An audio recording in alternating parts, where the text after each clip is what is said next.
Let's fucking go. The Warhammer MMO is coming. Nowe MMOs, widzowie, w świecie Warhammera. 3 miesiące temu Forge Gaming nagrał materiał. Zobaczymy, co tam. Jakby ktoś był ciekaw i już chciał zagrać teraz w MMO od Warhammera, to jest coś takiego jak Return of Reckoning. Reckoning? Albo Reckoning. Możemy w sumie sprawdzić to, widzowie. Będzie walor edukacyjny tego streama. Reckoning. Reckoning. Reckoning. Reckoning. Rachunek. I macie tutaj taką gierkę jak serwer prywatny, co ciekawe, Return of Reckoning, ale serwer prywatny, który jest oficjalny. To znaczy oficjalne serwery zostały zamknięte, a ci legalnie mogą sobie prowadzić tutaj, widzowie, serwerek prywatny. Jakbym miał powiedzieć taką ciekawostkę o tym Warhammerze, to to, że w sumie możecie expić na PvP od pierwszego poziomu, chociażby. To jest interesujące nawet. Kiedyś trzeba będzie to sprawdzić. Patrzcie, nawet dropy na Twitchu wystartowały jakieś od 31 stycznia. Jaja, rozwijają się. Dobrze, dobrze, fajnie, fajnie widzę. Oczywiście ktoś sobie przyjdzie, zobaczy, że w to gra 800 ludzi i powie, że gierka jest martwa. A ja wam powiem, że co wy wiecie, co wy wiecie. So, as you might have already heard, there's a new Warhammer MMO currently in development. I've been following this since it was first revealed early last year. The game is being made by Jackalyptic, a studio founded in 2022 by Jack Emmerich, who is probably best known as the co-founder of Cryptic Studios and the lead designer on both City of Heroes and City of Villains, as well as quite a few other MMOs who he has been involved with. Well, in May of last year, it was revealed that the first game of his new studio, the one that they're making, is going to be a full-blown Warhammer MMORPG. In the press release announcing this title, Emmerich said, "As someone who has molded my career developing expansive MMO stories, I'm proud to unveil that our first game in development at Jackalyptic Games will focus on the rich universes of Warhammer. Bringing the deep lore of this IP to our game is a massive undertaking, and we are thrilled to work alongside Games Workshop to bring this vision to life." Now, the announcement went on to discuss that they're going to be working closely with Games Workshop, who themselves are in the midst of quite a large push to further establish Warhammer's presence in gaming. Over the past few years especially, we have seen not only quite a large number of Warhammer games, but also many fairly high quality ones as well. It appears like Games Workshop has really started to focus on making sure that they're licensing. Kurde, ja widzę, w ogóle w tym uniwersum się nie odnajduję. Ale słyszałem, że ten Warhammerek, na przykład, co jest teraz pokazywany, to jest Space Marine, tak? 2? Nie wiem. Ale całkiem przyjemny był. Że taki, kurde, jakościowa produkcja. Their rights to studios that they believe will make something good, and that has been paying off. I mean, most recently in the past 3 years, we have gotten Space Marine 2, Rogue Trader, Bolt Gun, and Dark Tide. Every single one of those games currently has a very positive rating on Steam. Now, No i właśnie pytanie, czy ten MMORPG będzie na Warhammerze, czy Warhammerze 40 000? Of that list being Dark Tide, which did have a rough early access launch, but has seemingly turned things around over the past 2 years, and like I said, is currently sitting at very positive. The point being, though, Games Workshop clearly appears to be licensing their IP to studios that they feel are going to do a good job, which is fantastic to see. Like, I love it. I'm all here for it. The Warhammer universe is cool as hell. It's inspired so many other franchises that I enjoy. So I am more than ready to be getting more good Warhammer games. Yes, Games Workshop has in the past played it a little fast and loose with handing out their IP to whoever, no matter the quality that the games turn out. But like I said, it has seemed like in recent years that they have been doing a better job. A ja mam głupie pytanie, widzowie. Czy Helldivers 2 i Warhammer 40 000 Space Marine 2 to są podobne gry? Bo ja ani w to nie grałem, a wyglądają podobnie. I tu mordujesz i tam mordujesz. Jestem ciekaw, czy jest... Nie? Nie? Chyba nie. No. Trochę tak. No i huk. Zdania ekspertów są podzielone. A jak wygląda długoterminowa progresja w Helldivers? Swoją drogą.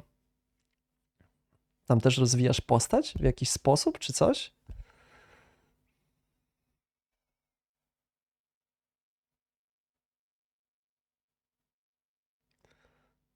Rozwijasz statek.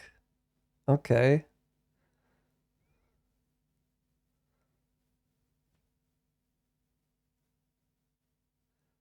Kupujesz tylko nowe umiejętności. Okej. Of narrowing the focus and trying to make sure these are good games coming out because, you know, you want to be associated with good games compared to bad ones, right? In fact, if anything, I would say my biggest gripe currently is the fact that I just wish that some of these awesome Warhammer games that we have been getting would also include some Warhammer Fantasy or Age of Sigmar settings. Like the past few years of great Warhammer games have been almost entirely 40k, right? Which I love. I've enjoyed these games. Space Marine 2 is fantastic. I like Dark Tide. I want to see some more Chyba zmierzamy do stwierdzenia, że ten potencjalny MMORPG będzie faktycznie zwykłym Warhammerem. Warhammer Fantasy. Personally, selfishly, that's what I'm looking for. Speaking of which, let's talk about that new Warhammer MMO in development. What do we know about it so far? MMO. Widzowie, nie MMORPG. MMO. Quick word from today's sponsor. Today's video is sponsored by King Arthur Legends Rise. This is an all-new collection RPG featuring an immersive story, turn-based combat, and exploration through a reimagined Arthurian world. You'll adventure through Camelot with an ever-growing squad of knights, mages, and rogues that you take into battle against epic bosses and mythical creatures. There are 10 open-world zones to explore where you'll complete side quests, solve puzzles, Warhammer Fantasy Online. For a twist on traditional turn-based RPG combat with Ale chodzi ci po prostu o MMORPG Warhammera. No to jest Return of Reckoning. Joseph, tak jak ci Florek wysłał. Widziałem, Grzegorz, oglądaliśmy już.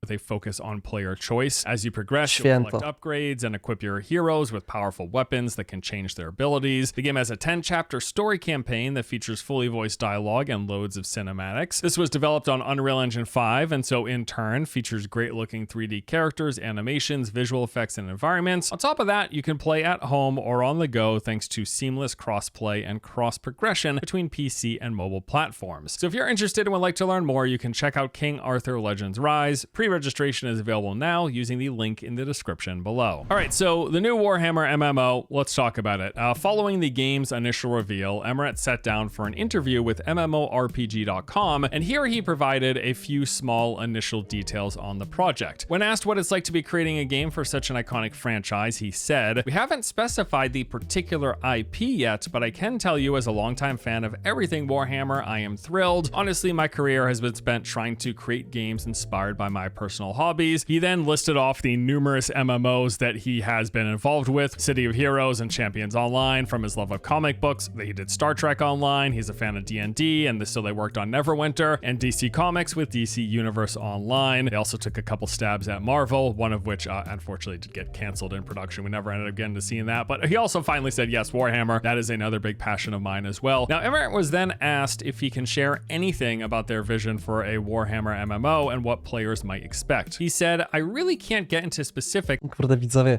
jak tak wymienił te MMOsy, znaczy, w które grał, to ja tam, no nie wiem, jak dla mnie,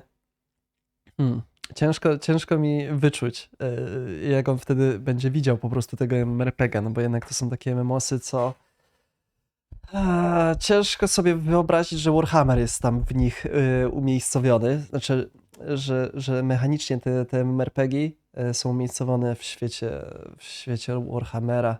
Jakby wymienił, wiecie, że grał w World of Warcraft, jakieś Elder Scrollsy, Guild Warsy, to bardziej by to do mnie przemawiało po But I've prostu. tried with all of my games to be 100% Dungeons and Dragons, authentic. tak. Sure, we've had bugs where I've made a dumb design decision, but I've always loved the products I've made and I've played them incessantly. I like to think that the majority of fans have już jakiś always czas temu understood wyszedł, that part of it. And you know, I would agree that not without their issues, many of the games that he's been involved with have found themselves dedicated fans. I mean, the game turned out to have terrible monetization in the end, but I would be lying if I said I did not love the time that I spent playing Neverwinter. That was a very fun MMO, really loved the world, thought it was immersive. I enjoyed the combat and the dungeons, exploring how they handled zones and the player-driven content. There was just a lot that I liked about Neverwinter, even if its cash shop ended up dragging down the whole experience in the end. I guess that's all there is to say. And maybe that's foreshadowing of what we can expect in the future, especially considering who's funding this studio, which we'll get to. Now, in another interview done with WCCF Tech, Emmerich Emirates went into a bit more detail on their early ideas and plans for the game. This included quite a few things, like their main tenets, the fact that they're focusing on staying true to the Warhammer IP and on delivering an accessible game at the same time for a wider audience. He also mentions the engine they're using, his thoughts about MMO combat, business models, so let's dive into all this stuff here. So when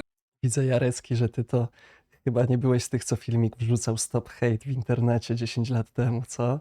asked about the team of developers who were working on the game, Emirates said that there were a lot of people who reached out after he left his prior studio, which was Daybreak Games, who wanted to continue working with him on his next project, on top of them bringing in a good mix of new talent as well, adding that one of the great things about being in Austin, which is where the studio is located, Austin, Texas, is that there are so many experienced game developers. It is a talent-rich area. Going on to add that there's also a lot of developers who have a ton of MMO experience as well. For example, BioWare Austin is the ones who developed Star Wars The Old Republic, and then you have anyone related with the heyday of Ultima Online, then later NCSoft, and of course more recently BioWare, and on top of things like the 101 folks over there. Wiecie, jaki jest problem z tymi doświadczonymi deweloperami? Że pokażcie mi tych, którzy pracowali nad tymi Ultimami, EverQuestami, World of Warcraft i tak dalej, którzy zrobili ostatnio jakieś MMORPG, które odniosło sukces. No właśnie. I znowu, wiecie, no ktoś mógł pracować przy tych MMORPG-ach, ale co on tam robił? Tego nie wiesz.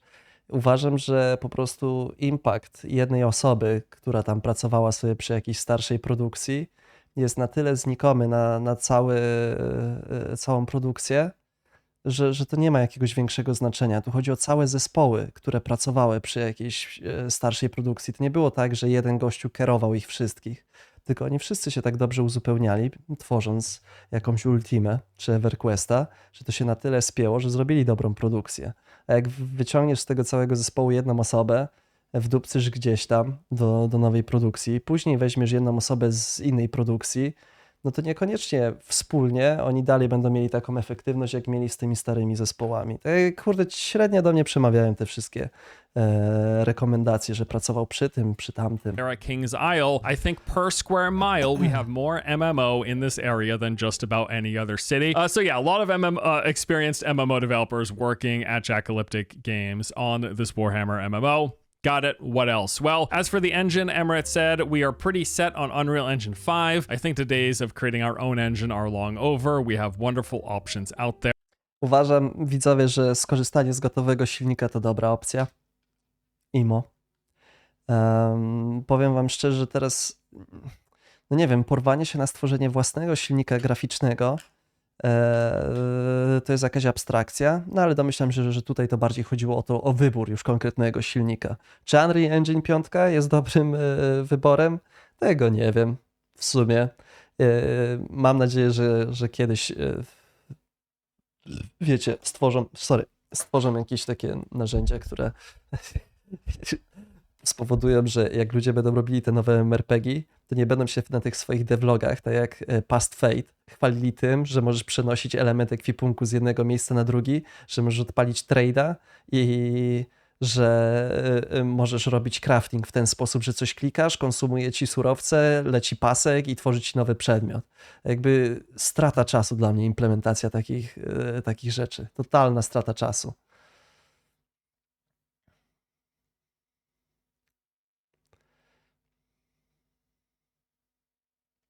Gorzej właśnie, jak jeden kierował, potem sobie poszedł i zostali ci, co im się wydawało, że coś robili. To też prawda. No ale jaka jest szansa, Avalanche, że właśnie jego ustrzelili i zrekrutowali do zespołu? Pewnie niewielka. Pewnie niewielka. Nie słyszałem, Zielonski. Że Unreal jest dobry, ale do zamkniętych lokacji. Do open worlda tak średnio. Okej. Ale... A Kingdom Come 2 jest na czym? Na CryEngine? No bo tak sobie myślę, no Black Myth Wukong, no to tam nie było jakichś nie wiadomo wielkich lokacji. Nie mam zbyt dużo doświadczenia, kurczę, z otwartymi lokacjami faktycznie w Unreal Engine. No nie wiem, nie wypowiem się. Nie wypowiem się. Nie wiem, po prostu nie wiem.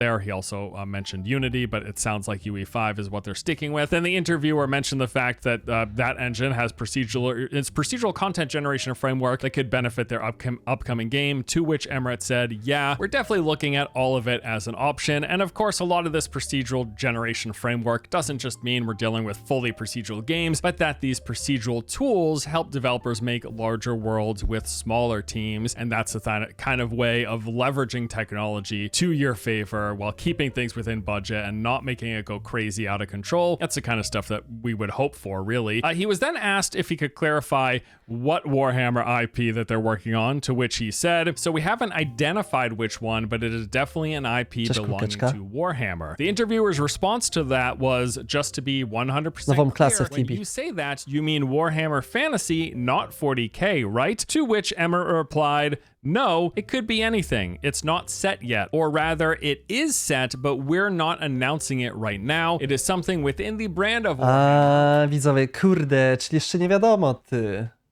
Jeszcze nie wiadomo, czy to będzie stary świat, fantasy stary świat, Age of Sigmar, 40k, czy coś jeszcze innego. A Age of Sigmar, kurde, ja się nie znam na tym, ale ten stary świat, a Age of Sigmar to jeszcze znacząca różnica jest między tym. Return of Reckoning to w takim razie jest ten fantasy old world?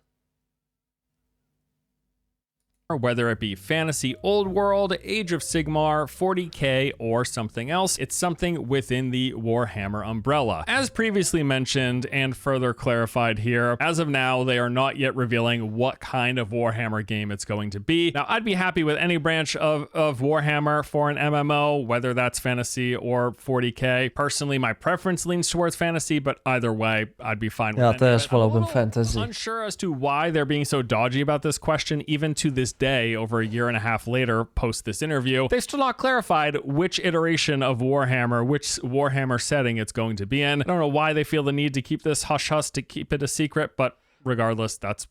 O tym silniku, widzowie, to wam już kiedyś mówiłem, że jakbym kiedyś miał więcej czasu, albo na przykład się okazało, że AlterMMO jest połową mojego życia, że mógłbym na to poświęcić dużo więcej czasu niż mogę, to chciałbym sobie uzupełnić swoje doświadczenie o game dev, w sensie pobawić się w tym trochę, poczytać o tym i pomacać samemu, popróbować samemu, żeby mieć taką pełniejszą wiedzę na temat oceny chociażby doboru silników.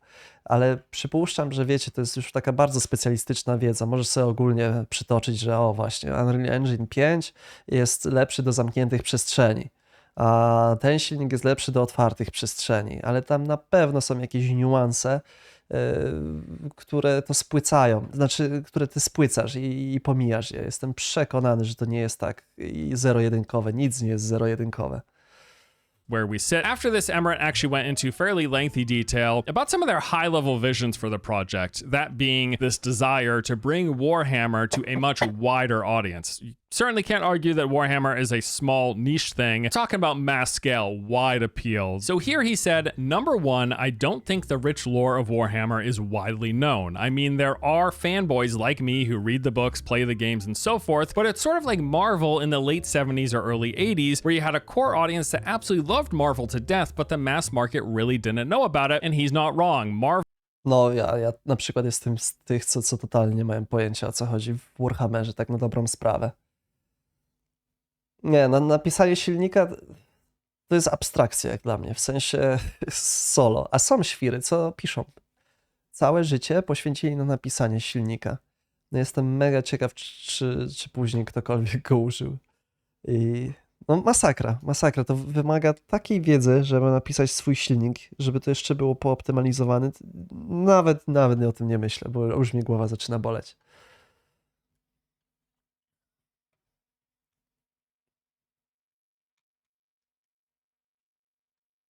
Marvel of the 70s and 80s and even the 90s is nowhere near.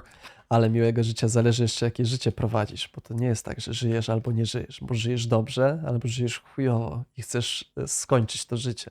how jest Marvel is in zero-jedynkowe. terms of wide recognition amongst the general audience that it is today. He goes on to say, and I think Warhammer finds itself in a very similar way. Now, there's going to be a series with Henry Cavill, and hopefully my game, and hopefully Space Marine 2, which is coming out soon. Remember, this is from like a year and a half ago, but as we know, Space Marine 2 came out. People absolutely friggin' loved it, and the game's doing phenomenally well. He continued, they're bringing back the fantasy old world miniatures game, and there are games for Warhammer Fantasy like Total War. They're bringing the message out about what the IP is, and my goal with whichever Warhammer IP I'm working on, because he won't clarify, is to help teach people about it and unveiling in much the same way the MCU has done for Marvel Comics, where it's taken this vast amount of lore and distilled it and presented it so that people can slowly but surely learn about it. That's one area of focus that I've had. Another area of focus, he continues, is that he wants to make the games accessible, making sure anybody can sit down and play. That's been a consistent theme through much of my career, trying, sometimes poorly, to make sure that I'm allowing the game to be enjoyed by the greatest number of people. At the end of the day, I view any game that I make as a chance for someone to escape for an hour or 2 hours a day to dive into another world. Jakbym miał strzelić, widzowie, to po tej wypowiedzi tutaj już mogę przypuszczać, że to nie będzie gra dla mnie. Ja serio, nawet jakbym miał na tą godzinę czy dwie usiąść na koniec dnia do gry, to ja bym chciał rodzaj jakiegoś wyzwania. Bo jakbym chciał jakąś papkę, to bym sobie odpalił YouTube'a i nie wiem, wziął dowolny film pewnie jest na czasie i to by była ta papka, która by relaksowała mnie. Ale w grach to raczej szukam wyzwania albo no, jakiegoś takiego poziomu, który wymaga ode mnie albo jakichś umiejętności manualnych, albo przekminy, albo jakichś interesujących mechanik. Zresztą, no wiecie, że na przykład w singlówkach zawsze od buta biorę jakoś wyższy poziom trudności, no bo te normale, no to są zrobione, no nie wiem w sumie dla kogo. To są raczej takie, jak no nie, ktoś tylko w niedzielę sobie odpali giereczkę i nie wyciąga jakichkolwiek wniosków, to wtedy może ten zwykły poziom trudności jest dla niego sensowny, ale tak, to jak już ktoś tyle lat gra, to raczej szuka czegoś ambitniejszego, to wtedy gra, no autentycznie, no, szukasz po prostu czegoś bardziej złożonego. Jakby człowiek, no nie wiem, miał doświadczenie z tymi grami po 2-3 lata, to może i to accessibility byłoby wymagane, ale tak, to raczej nie potrzebujesz tego, nie potrzebujesz. I don't want to overwhelm anyone with game mechanics and requirements. I just want them to sit down and enjoy themselves. So I think that's another area of focus. Now, one thing that I definitely don't want to neglect to mention here is that Jackalyptic Games is fully funded by NetEase. Now, to this point, the interviewer asked if that means we should be expecting this Warhammer MMO that they're making to be playable on mobile devices because, hey, NetEase, they make a lot of mobile games, right? Emirates said that the mobile market is not one that I know. It's very hard, it's very difficult. I am by no means an expert in it, but I will say that the great thing about working with NetEase is that they're more interested in what I want to create than in the platforms that I want to create it on. And they're good with whatever we choose, provided that it makes financial sense, of course, but there's never been any pressure or suggestion. Financial sense, widzowie, jak słowo klucz, właściwie dwa słowa klucz. I appreciate his attempt here to make us say, guys, don't worry, NetEase isn't forcing us to make this game a mobile MMO. He also gives a little wiggle room in that statement that there's the possibility that it could be if the financials required it. But I think regardless of an MMO thing, because I don't necessarily think that this is going to be a mobile MMO. I mean, it goes one way or another. I'm just guessing, right? But even if it isn't,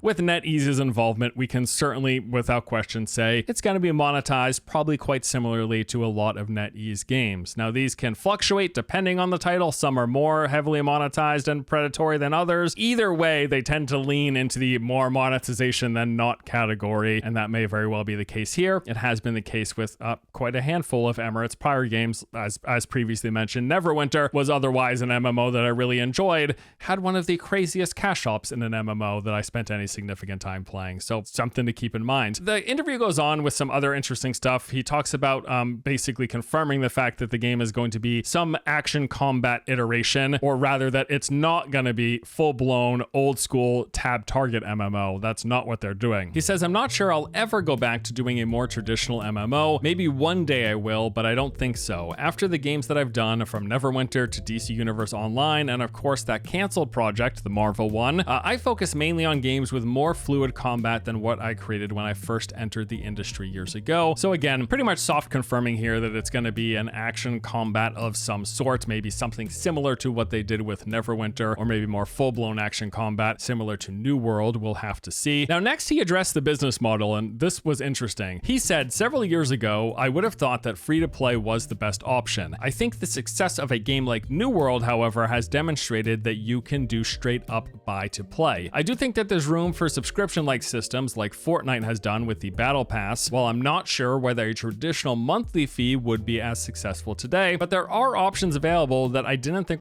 Kurde, widzowie, tyle tekstu na temat monetyzacji, że tu już źle wróży. Naprawdę, za dużo gadki o monetyzacji. Zamiast o samej grze. Przerażające to jest, że aż takie skupienie, taki fokus na tym were jest. possible up until New World launched. I wasn't entirely sure that one could successfully just sell a box and really make enough revenue. Obviously, that one did quite well. Now, as a reminder, this interview was done in May 2023. This was about a year and a half after New World's original release, and at that time, the game was still averaging around 20,000 peak concurrent daily players, which was far from their record of 900,000 peak concurrent, but also a fair bit above its lowest peaks, which we saw earlier this year when the game was only getting around 3,000 concurrent. The point being, clearly his mention of New World's success isn't referenced specifically to the huge popularity and the massive numbers of copies that they sold when the game first came out. They certainly made a lot of money right out the gate, right? But Może w tamtym czasie 20 000 jednocześnie zalogowanych graczy było. Przypuszczam, że wtedy wystartowały fresh serwery, wiesz, Jarecki. Dlatego było tyle ludzi. I'd be curious if he were asked the same question today about the MMO business models and what they might do, if Emmerich would still say that he thinks New World proves you can have a successful MMO with just a box price. Because the current speculation is that unless New World has established a massive new player base on console with the launch of Aeternum, that there's a good chance they'll be putting the game into maintenance mode and moving all their focus on the in-development Lord of the Rings MMO. Only time will tell. This is just speculation, but with the way updates were going the year prior to Aeternum's launch, things have seemed to really slow down on the development front of continuous updates and content and features. Kurde, widzowie, ale by były jaja, jakby tak później ogłosili Lord of the Rings Online człowieku i wychodzi w ciągu pół roku, tak jak Azjaci mają, zwykle to robią. W sensie na przykład Throne and Liberty za wiele materiałów nie wypuszczało przed samą premierą, tam się pojawiały co jakiś czas, coś skromnego, a jak zaczęli już sypać materiałami, to już wiedzieli, że zaraz premiera jest.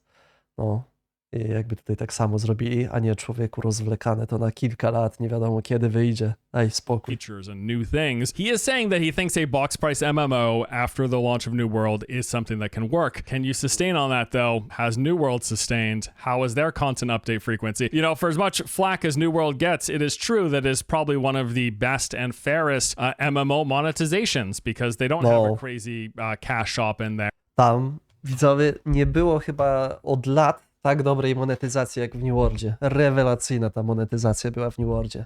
Aż nie mogłem uwierzyć, widzowie, że taka monetyzacja jest w tym New Worldzie. No, rewelacja. They don't have pay to win. They don't have a required monthly subscription. They do just have a single box price, and that's pretty good compared to a lot of other MMOs. But that only single box price resulted in a game that didn't get a lot of post-launch support. So was it enough to successfully maintain an MMO? It was enough to make them some money at launch, but to keep that game going and keep it growing doesn't seem so. Regardless, Emmerich did another series of interviews some months later with Warhammer fan site Wargamer. Here's some info that we got from that. They said that they have about 45 developers working on the game. This was in mid-2023, and are hoping to keep the total team size under 100 people. Obviously, as you know, with fewer people, there's less bloat, less moving parts, and everyone has more intimate knowledge on the project, which can certainly result in a game that feels more cohesive with a single vision. There's currently no timeline on when we should expect the game, but he said that they To swego czasu chyba było tak w Valheimie, jak ten deweloper robił Valheima, to mówił, że nie chce za dużo osób zatrudniać. Nie wiem w końcu, czy on skończył tego Valheima solo, czy miał po prostu jakiś przydupasów dosłownie kilku, ale głównym argumentem, który przytaczał, jak robił tego Valheima, to że wizja jest wtedy spójniejsza, jak tworzysz sam albo w małym zespole. A teraz wyobraźcie sobie, że na przykład Ashes of Creation się szczyci tym, że tam pracuje kilkaset osób, znaczy nie kilkaset, ale wiecie, nie wiem ile tam, 160 osób czy 180 osób. Część pewnie nawet nie wie, co robi i później musisz to pozlepiać te puzzle, które niekoniecznie do siebie pasują, nie? 200 plus, no i to wcale nie jest zaleta, że tyle ludzi pracuje. To znowu bardziej chodzi o efektywność niż to, że efektywność każdej tej osoby, albo właściwie tego zespołu.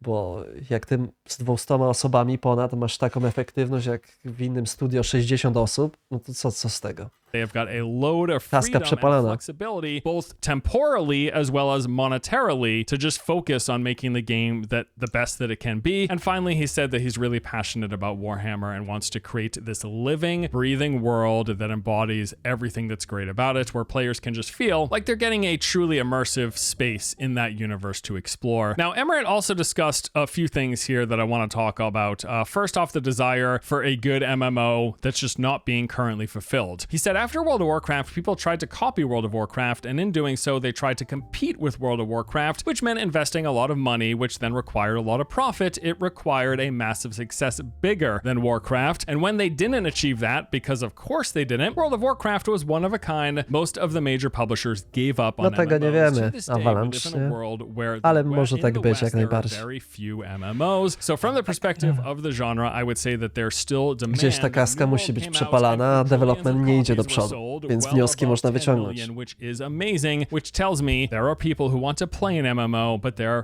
is nobody making them. I'm happy he is at least saying it out loud, because that... Widzowie, no i właśnie, to też o tym kiedyś mówiliśmy, nie? Że jest mnóstwo ludzi, którzy by chcieli zagrać w MMOsy i jest ogromny kawał tortu do zgarnięcia. Tylko naprawdę trzeba zrobić coś, wiecie, coś mega dobrego, coś mega dobrego. There is nobody making them. I'm happy he is at least saying it out loud, because that is... he's completely spot on. The potential of modern tech for the genre. This is really interesting. He said, I would love to see a world where we can create a truly dynamic, interconnected setting so that you can just roll it out and players' interactions with it create random events. So for example, if there's an orc tribe in the hills and players kill a bunch of them because the farmers gave them a quest to do it, there are no more orcs. Unfortunately, the orcs were the only thing keeping the dark elves in the caverns underneath, so then all of a sudden the dark elves come out. 10 years ago, that would have been... Czyli jakiś rodzaj scenariuszy, nie? Takiego game mastera, który czuwa trochę nad światem i modyfikuje spawny mobów, powiedzmy, w zależności od poczynań graczy. No ale to o tym też słyszeliśmy od takiego jednego w jednym studio, który robił zajebiście ambitnego MMORPG. No i fajnie zawsze o tym znowu posłuchać, ale czy to się uda? Thing to create. Famously, EverQuest Next, which is the exact thing that I thought about when he mentioned this, so I'm glad he referenced it. Famously, EverQuest Next wanted to do some of this stuff, but EverQuest Next was canceled precisely because it's just impossible. But I think we can get there, and we can effectively create a true world where you have PvE entities, factions, individuals, each operating with their own goals and agendas that affect each other and the players depending on the player reactions. And I think there's so much potential for something like this. I mean, even just the simple example that he gives, you have NPCs in an area, you get a lot of players clearing out those NPCs, and those NPCs were battle... Znaczy, ja w ogóle tą formę, o której mówią, że przepraszam, że jak powiedzmy tutaj zabijesz tych orków i wychodzą dark elfy z jaskiń, bo się bały tych orków, no to taką prostszą formą tego jest po prostu, są eventy, wydarzenia jakieś dynamiczne w świecie gry, nie? Gdy gracze, no nie wiem, zabiją x mobów, to wtedy pojawia się ten evencik dynamiczny. Czasami jest to trochę ubijana, ta imersja jest na bazie tego, że masz bardzo konkretnie sprecyzowane, że no nie wiem, zabij 10 mobów i wtedy się zaczyna kolejna faza tego eventu. Wydaje mi się, że można to naturalnie przedstawić w RPG-u. No ale ja bym to do tego porównał i wtedy, wiecie, no nie wiadomo jakiego GM'a ukrytego nie trzeba tworzyć, tylko po prostu można to w jakiś sposób oskryptować. No ale jeśli by udałoby im się w jakiś bardziej dynamiczny sposób to realizować, no to super, tylko no. battling others that kept them at bay, and then those ones creep in. I think even just the idea of this tug of war back and forth between NPCs within zones or zones that are connected to each other, pushing in and out of those regions, I think that alone, even if it doesn't get more dynamic than that, I think that alone is really interesting and would help create some diversity to the world. It's just clear to me that there's a lot of potentially exciting and interesting things that they could do here for making the worlds feel more dynamic without impeding too much on the players that come in late to the party. You know what I mean? Because that's always the idea. If you have MMOs where the game world and landscape drastically change based on player action, then that means the latecomers don't get a good experience, or it can mean that, and it has meant that in some games in the past. So you need to balance those, I think, if you're still having to have this mix of a theme parky world with sandbox or dynamic elements without it being full sandbox so that people are just erect buildings all over the place, if you know what I'm talking about. All right, what about his thoughts on PvP focus in the genre? To this, Emirate said, I have never emphasized PvP. God bless all the games that depend on it. I don't know how to do it. If I play a PvP game and I lose several times in a row, I don't want to play anymore, right? Like, getting your head beaten isn't necessarily fun, and so you end up winnowing down your population. Kurna, to źle, no. Nie wiem. Cholera jasna, no przegrywasz w grze komputerowej, w PvP. No właśnie nie chcesz się uczyć więcej? Jak dostajesz w dupę, ktoś jest lepszy, on jakoś do tego doszedł, jakoś... No nie wiem, ja mam taki mental, że jak przegrywam, to po prostu czytam więcej o tym, analizuję więcej i w końcu się... No, ja pamiętam w Lost Arku, Boże Święty, jak się irytowałem w Lost Arku, że cały czas dostawałem wciry, cały czas leżałem jak szmata na tej podłodze. Ale później zacząłem rozumieć, że ten skill daje odporność na to powalenie, ten daje odporność na stuna, ten daje stuna, tutaj masz większe field of view, jak atakujesz z tej strony. Nagle się okazuje, że tutaj możesz kleić kombosa w ten sposób. I okazało się, że w Lost Arku po kilku dniach faktycznie zaczęło to wychodzić i zacząłem kręcić najlepszy damage na ręce. I to jest tak mega satysfakcjonujący proces. Ale oczywiście, możesz na samym początku powiedzieć, że to pierdolisz i nie będziesz tego robił. Ale, no nie wiem, to zależy chyba od mentala, no nie wiem.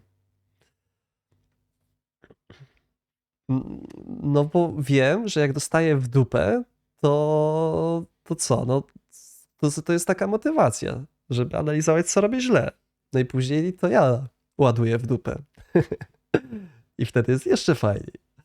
Clearly, games like Overwatch have figured it out, but I don't have any bursts of invention or ingenuity to figure out something new. PvP is not and will never be a focus of mine, probably for the rest of my career. Now, I do want to point out, just because he's saying PvP isn't a focus, that doesn't mean that I think there won't be PvP in this game. It's still possible. In my opinion, for an MMO to be successful, there needs to be a strong PvE focus to appeal to the larger masses and the casual players, but also some element of PvP within that, be it Widzowie, bo widzicie, wcześniej wspomniał o tym dynamicznym świecie, że jak zabijesz orków, to wychodzą dark elfy, ale nie ma nic bardziej dynamicznego w świecie gry, gdy ty konfrontujesz się z innym graczem. To wiecie, jak po drugiej stronie masz gracza, to ta interakcja, no jak mieć bardziej dynamiczną interakcję, jak właśnie po drugiej stronie masz gracza, który potrafi, nie wiem, jakąś nową taktykę zastosować, w niecodzienny sposób używa skilli, ma jakiś niecodzienny buildzik. No to jest taki element, który super wpływa właśnie na grę sieciową. No dlatego lubię PvP. To nie jest tak, że masz zawsze oskryptowane po kolei te same fazy z bossem, no i musicie wszyscy lecieć i stać w konkretnych punktach i zawsze chodzi w sumie o to samo, tylko jesteś jeszcze bardziej zależny od innych graczy, bo każdy musi stanąć w tym punkcie. Jak coś, nawet jak będziesz grał zajebiście, to zawsze może się okazać, że będzie wipe, no bo ktoś inny tam nie ogarnął. A w PvP, jeszcze jak masz w mniejszej skali, i musisz reagować na to, co gracz robi, każda potyczka może być inna. Każda może być inna. I to jest piękne właśnie. Drugi stream z Ragnaroka, tak. servers or zones where PvP is available, or No ja lubię optional PvP, game no modes lubię. that people can do, like arenas or battlegrounds, etc., where players who like PvP can get their fill of it there. In fact, the best MMOs I've ever played and stuck with the longest have had some mixture of both. The fully dedicated PvP ones, he's right. Too much griefing, it's really hard to balance, and the idea of experienced players dominating the less experienced players, and then all of the wolves driving away the sheep, and then there just being wolves left, and there's not a lot of those wolves, and they all drive themselves off, and eventually you've got a dead game, which so many PvP-focused MMOs have ended up devolving into after some amount of time. Not all of them. Some have been successful, but I think, again, the ones that are most successful are the ones that can balance it. I look at a game like Albion Online. Yeah, there is a huge PvP focus in Albion Online, but you can also just chill in medium and low level areas, gathering and crafting, taking your time, and never step foot into No, ten PvP. Albion- And I would love to see the numbers on the percentage of Nie, the no, player Albion to jest base naprawdę as popular fenomen as Albion też. is that actually fit that demographic. I would guess it's actually more significant than you would expect from a game that is perceived as Teraz bardzo często są jakiś rodzaj skalowania. W sumie jestem ciekaw, jak to wygląda w najnowszym patchu, w najnowszym dodatku do World of Warcraft. Czy tam dalej jest coś takiego, że jak ktoś ma zajebiście dużo lepszy ekwipunek, to i tak jest maksymalnie 10% lepszy od ciebie? Czy to już tego nie ma? Nie wiem, na najnowszym dodatku nie grałem PvP niestety, bo chłopaki byli bardziej zorientowani na PvE, to się dostosowałem, ale no jestem ciekaw. Tak dawniej było, że nawet jak ktoś miał zajebiście dobry gear w WoWie, no to na arenie i tak to tak wyskalowało, że był maksymalnie 10% lepszy. Miał 10% więcej statystyk. being PvP focused. Now, after that interview, there's been pretty much radio silence. A w Lost Like, that is Arku na przykład było officially full everything that skalowanie we've read, w seen, jednym and trybie, heard a w thus far GVG about the bez. game. It does look like development is trucking along. A brief peek at their LinkedIn page reveals that there are currently 63 employees working at the studio, so about 20 more since that interview in mid-2023. Interestingly enough, though, this upcoming game Dzieje from się. Jackalyptic isn't the only new Warhammer MMO in development. That's right, there's another. So in 2021, news came out that Nexon was working on a O, czyli jest Warhammer Age of Sigmar, waszu kochany, MMO też powstaje. Warhammer MMO set in the Age of Sigmar. Although you would be forgiven for thinking that this was that terrible mobile game from a couple years ago called Odyssey, it's not that. That game was made by Virtual Realms. This Nexon MMO is something entirely different. Now, it might still end up also being another bad mobile game, but as of now, we don't know for sure. Nexon has developed PC and console-focused titles, and they might very well be doing so with this one here as well. We'll have to see. I gotta say, I am just genuinely excited at the potential alone of getting a Warhammer MMO. So far, there have only ever been 2 attempts with Warhammer Online, Age of Reckoning, which I think was genuinely a solid game. I had fun in the time that I played it, although obviously, as we know, it was not commercially successful enough to stay afloat, having officially shut down in 2013, just 5 years after release. Regardless, though, the game found enough of a fan base with what was O kurde, there ale that it's gone through a pikselaza. bit of revival in recent years, seeing a fairly successful private server scene that's still alive today. And then there was Dark Millennium Online. This was the 40k themed MMO that unfortunately got canceled before it even launched. A, to dlatego o tym nie słyszałem. Słyszeliście, widzowie? Było MMO w Warhammerze 40 000, ale jaja. A huge disappointment for Nigdy me, o tym nie considering słyszałem. how clearly far along the game was in development. The official trailer from 2010 showed what looked to be a pretty darn fleshed out game. Would have loved to see it. You know, in so many ways, Warhammer is just such a perfect franchise for the MMO genre, 40k or fantasy. Both of these are great. And with the success of games like Space Marine 2, Vermintide, and Darktide, I have done so much daydreaming in recent years of getting any of these worlds expanded into a full-blown open world MMO. There's just so much for them to work with. Here is hoping that in the coming years, Jackalyptic Games delivers on that potential. Either way, I will keep you posted, probably check back couple. Widzowie, tak po wstępnych przemyśleniach to myślę, że to nie będzie MMO dla mnie. Najbardziej to boję się tego accessibility, czyli tej przystępności dla godzinkę, 2 dziennie. Już się boję, że tam będą jakieś daily aktywności i tyle, a nie po prostu przemierzanie świata i doświadczanie go w taki bardziej naturalny sposób. No i drugie, że brak PvP. No ale może mnie czymś pozytywnym zaskoczy, ale jakbym wstępnie miał strzelać, no to jeszcze nie wiadomo, czy to w ogóle będzie fantasy, czy właśnie 40 000. Jest jak jest. Z 40 000 to muszę tego Dawn of War'a RTS-a nadrobić. Fajny filmik. Lubię takie ciekawostki. Fajne. Podobało